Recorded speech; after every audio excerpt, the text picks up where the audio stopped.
İslam tarixidagi mashhur qahramonlarimizning hayot musobaqasiga nazar soladigan bo'lsak, ko'zlarimiz illiq yoshlarga to'lib, iftixorlanish tuyg'ulari qo'zg'almay qolmaydi. Albatta bu deganlik ajdodlarimizning shonliq natijalari bilan maqtanib, g'aflat uyqusida reallikdan o'zimizni qochirishdan darak bermaydi. Kunimizda avlodlarimiz fantaziyalik filmlardagi o'ydirma shaxslarga mahliyo bo'lib, kimliklardan, o'z vazifa majburiyatlaridan yiroqlashayotgan bugungi kunimizda İslam tariximizdagi ulgulik shaxslarning hayoti bilan tanishib chiqishimiz to'liq zarur bo'lib qoldi. Qani undaqda so'zimizni uzartmasdan Qudus Fatihi Salohiddin Ayyubiy bilan tanishib chiqaylik. Salohiddin Ayyubiyning dadisi Najmiddin Ayyubiy uzun mezgil o'ylanmaydi. Aksi Asaduddin uningdan nimishqa o'ylanmay yurganligini so'rag'anida o'zimga mos qiz topolmayapman deb javob berdi.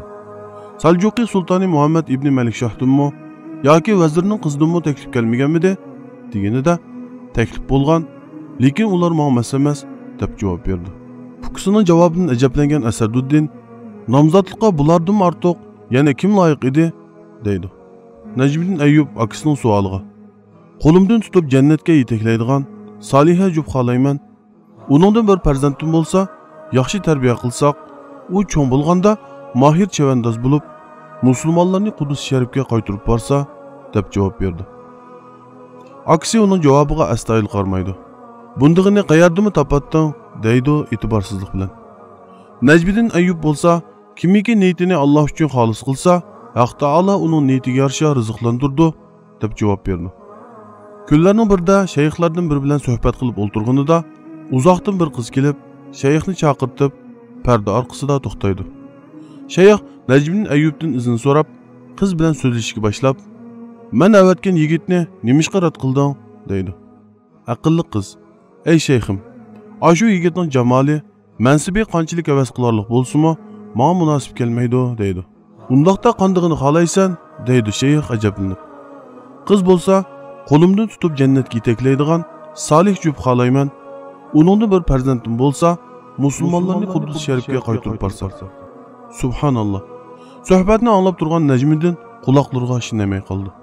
Bu ayni uning og'zidan chiqqan so'zlar emasmidi?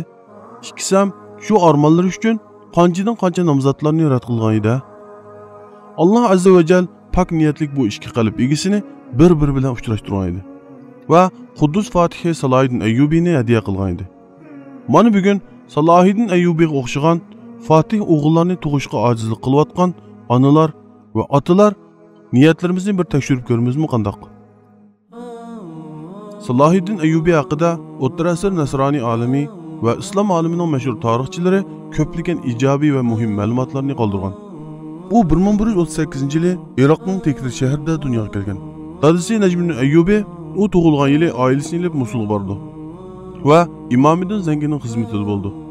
Imomiddinning vafotidan keyin o'rniga chiqqan o'g'li Nuriddin Zangi Salohiddin Ayyubiyning dadasini Damashqning valiyligiga tayinlaydi.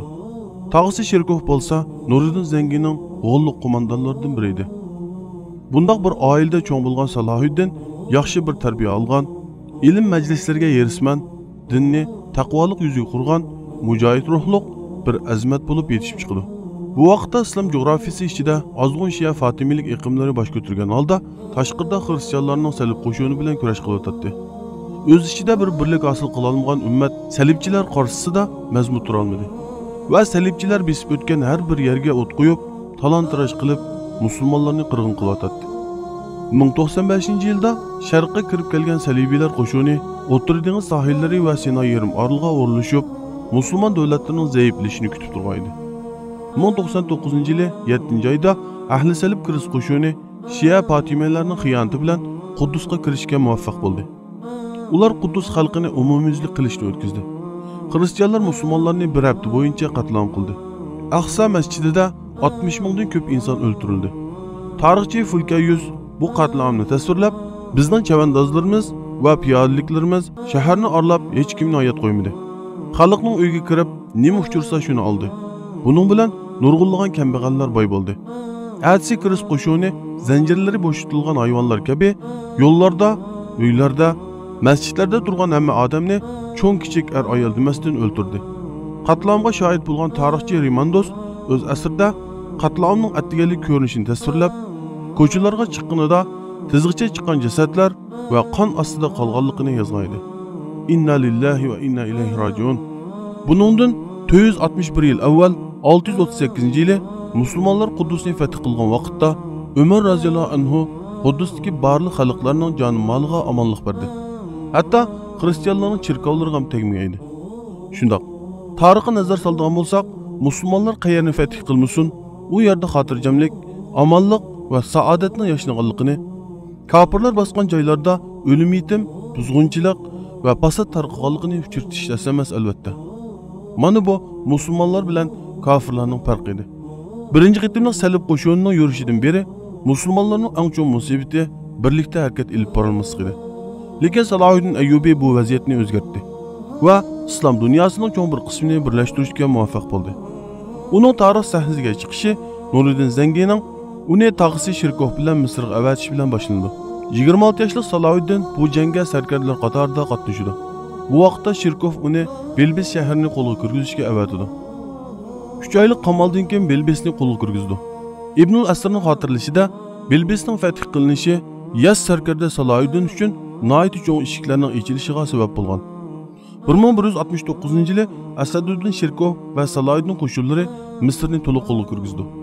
1171-yili uzoq tayyorlikdan keyin Salohiddin Ayyubiy ozg'un Fatimilar davlatini yiqitib, Nuriddin Zangiga bog'lanishli holda bu tuproqlarni idora qilish boshlaydi. 1174-yili Nuriddin Zangi vafotidan keyin vaziyat o'zgardi. Salohiddin Ayyubiy mustaqillikni e'lon qilib, Ayyubiylar davlatini e'lon qildi va O'rta Sharq va Misrdagi butun musulmonlar tuproqlarini birlashtirishga muvaffaq bo'ldi va Quddusning eshiklari ochilish boshlaydi. Demak, birlik va ittifoqlik g'alaba nusratga erishishning muhim omilidir. U hamda butun kuchini Quddusga qaratmaydi. Uning harbiy taktikasi bo'yicha Quddusni muhosirga ilishdan avval dushmanni boshqa bir yerga chiqarib, bir maydon 100 jang orqali dushmanni sundirishni planlaydi. O'rnida qimirlamgan Kris qo'shinini qo'zg'atish uchun avval Tabariya qal'asini qarshi ostiga oldi va Tabariya bilan Quddus oraliqidagi suv manbalarini tosh qumlar bilan etib tashildi. Quddus qo'shinining qal'adan chiqib kelish uchun qasddan Tabariyaning muhosirasini uzartib, bevosita hujum qilmaydi. Ishlar plandagidek ketayotdi. Quddusdagi salib qo'shini Tabariya qal'asiga yordam berish uchun yo'lga chiqdi. Kris qo'shini Tabariya atrofidagi Hettingacha kelgan edi. Musulmonlar qo'shini bo'lsa, Kris qo'shini bilan Tabariya ko'li orasida qarorgoh qurib, ularning suvga erishishini to'sgan edi. Bu ayni Badr kuni Rasululloh sallallohu alayhi vasallam qo'llangan harbiy taktik edi. Ayni vaqtda sahobalar barliq quduqlarni ko'mib qo'yib, faqat o'zlariga yaqin quduqni qo'yib qo'ygan va mushriklarning suvga erishishini to'sgan edi. Allohu akbar. Butun atrofi temir savat bilan qoplangan salib qo'shini qattiq issiqda kunlarcha yo'l yurib suvsizlikda qoldi. Kris qo'shinining bu yuzdan keyinga chekinishi mumkin emas edi. 1187-yili 7-oyning 4-kuni salibiylar Yettinda org'inliq va chanqoqlik tushgan holda urush kirishga majbur bo'ldi. Bu jangda yengilgan taraf hamma narsadan ayrilishi ko'zga ko'rinib turadi. Bu jangga salibchilar Hazrati Iso esilgan muqaddas Kris deb ishonadigan atalmish Krisni birga elib chiqqan edi. Bu bo'lsa ularga ishonch ato qildi. Ikki qo'shin bir-biri bilan jang qilishga boshladi. Jang nihoyat shiddatli va dahshatli tusni oldi. Jang paytida xristianlarning Raymond boshchiligidagi qo'shini jang maydonidan Salohiddinning muhosirining bir chetini echib berishi bilan qochib ulgurdi. Bo'lmasa, jangda qochish yo'l qolmagan qo'shin natijasida jon tikib elishib, musulmonlarga ig'irchilik elib kelishi mumkin edi. Kun bo'yi davom qilgan jangda musulmonlar buyuk qalbiga erishdi. 30 ming kishilik xristian qo'shinining tamamen yermi o'ldirilgan. Qolgan yerim bo'lsa asir elingan. Kris bo'lsa musulmonlar qo'lga tushgan edi. Adsi Tabariya qal'asini butunlay qo'lga kirgizdi. Shu tariqada Quddusning atrofidagi qal'a shaharlarni bir-birlab fath qildi. Va 1187-yili 9-oyning 23-kuni butun askarlar bilan Quddusni muhosirga oldi. Atrofdagi shahar qishloqlardan qochgan xristianlar Quddus sharifga to'plangan edi. Bu yerda 60 mingga yaqin odamlar bo'lib, xristianlar qattiq sarosima tushgan edi. Chunki ular Quddusni qo'lga kirgizganlarida musulmonlarga nimalarni qilganligini yaxshi bilishadi. Musulmonlar Sepilning ojiz nuqtalarini manchinoq orqali bombardimon qilishga boshladi. Bu salibchilarga qattiq talafot elib kelgan bo'lsa-mu, ular tamlarni qayta remont qilish o'rniga ichilgan to'shiklardan chiqib, musulmonlar bilan shiddatli janglarni qilib turdi. Qamal davom qilgach, ikki tarafdan talofatlar ig'irlashdi. Lekin bir kun o'tsa, bir kun salibchilarning ziyni turadi. Bir kun ular maslahatlashib, shaharni taslim qilishmoqchi bo'ldi va elchi avatdi. Salohiddin bo'lsa elchilarni qabul qilmadi. Va 91 yil avval salibchilar Qudusga qandoq kirgan bo'lsa, shundoq kirman dedi. Muasir bir mezgil davom qilgandan keyin shahar qo'mondoni Salohiddinning oldiga o'zi elchi bo'lib keldi. Va urush tugatilmasa, shahardagi butun xotin balichaqlarni o'z qo'li bilan o'ltirib, muqaddas omonatlarni yo'q qilib, shaharga o't qo'yib etib, o'lgicha urushadiganligini bildirdi. Salohiddinning yendiki qo'mondonlari fidya ilib Qudusni ozod qilish taklifini berdi. Salohiddin ham qo'shildi. Buning bilan har erkak uchun 10 dinar, ayollar uchun 5 dinar, bolalar uchun 2 dinar to'lash bilan salibchilarning talbi qabul qilinganligini bildirdi. Va salibchilar qo'mondoni ham qo'shildi. Qudus yana qaytadan musulmonlar qo'llariga o'tdi. Xristianlarning joni moli va haq-huquqi saqlandi. Salohiddin aslida intiqom olish uchun ularni qirib tashlagan bo'lsa-mu bo'ladi. Lekin ular unday qilmadi va xristianlarga o'xshash ahdisini ham buzmadi. Mana bu musulmonlarning g'albi kuni edi. Yillardan beri kulkining nima ekanligini bilmagan Salohiddin ashu kuni Aqsa masjidining oldiga kelganida tabassum qildi. Shundoq u oxiri kuldi. Bu kulki uningga oson to'xtamaydi. Orqasidan u Aqsa masjidining eshigini ichib munbarga chiqdi va tarix batlariga muhr qilib o'yib qo'yilgan bunu so'zni qildi.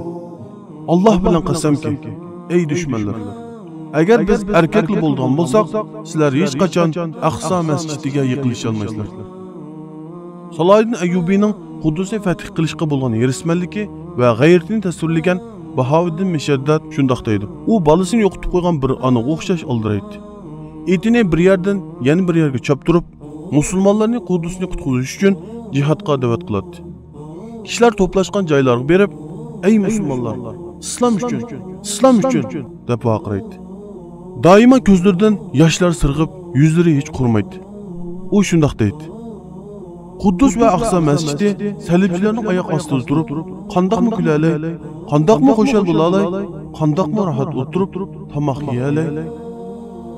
Darvaqa u saltanat ustiga kelgan 15 yil ichida faqat chidirlarda yetib qopgan va Qudus fath bo'lguncha hech kulib boqmaydi.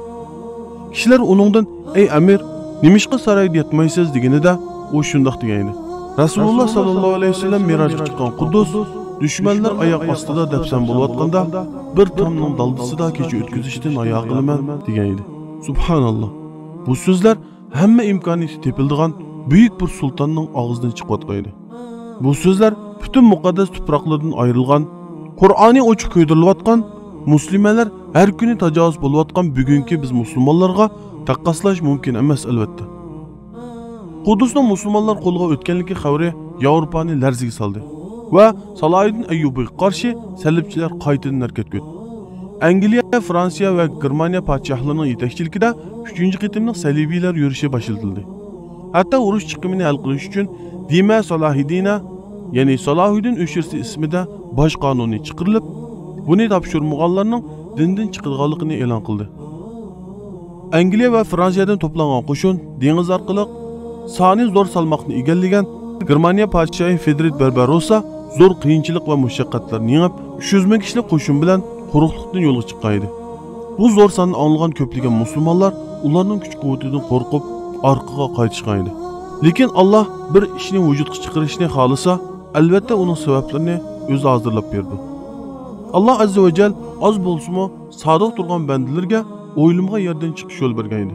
Ya'ni Fredrik Barbarossa Anadolu tuproqlariga kelganda beligimi kelmaydigan daryoga yiqilib tushib, tunjiqib o'ldi. Va buning orqasidan qo'shinga kimning rahbarlik qilish masalasida ixtilof, jidal majro maydonga chiqdi va qo'shin ichida bo'linish, parchalanishlar bo'ldi. Va atrofdagi sahroliklarning bulang-talonglariga uchirdi. Vabo kesili yamrab, 100 ming kishilik qo'shindan faqat 1000 kishi Yevropaga qaytib ketgan. Hasbunallohu va ni'mal vakil. Mana bu Alloh bizga kifoya, u nima degan yaxshi vakildan iborat, imonning talabi qalbiga mustahkam o'rinlashgan mu'minlarga Allohning bergan fazli marhamati edi. Salohiddin Ayyubi 1193-yili 5-oyning 8-kuni vafot bo'ldi. Uning vasiyatiga binoan jinozasidan bir mato chiqarib qo'yilgan bo'lib, Sham ko'chalarida aylantirilib, shundoq jakarlangan edi.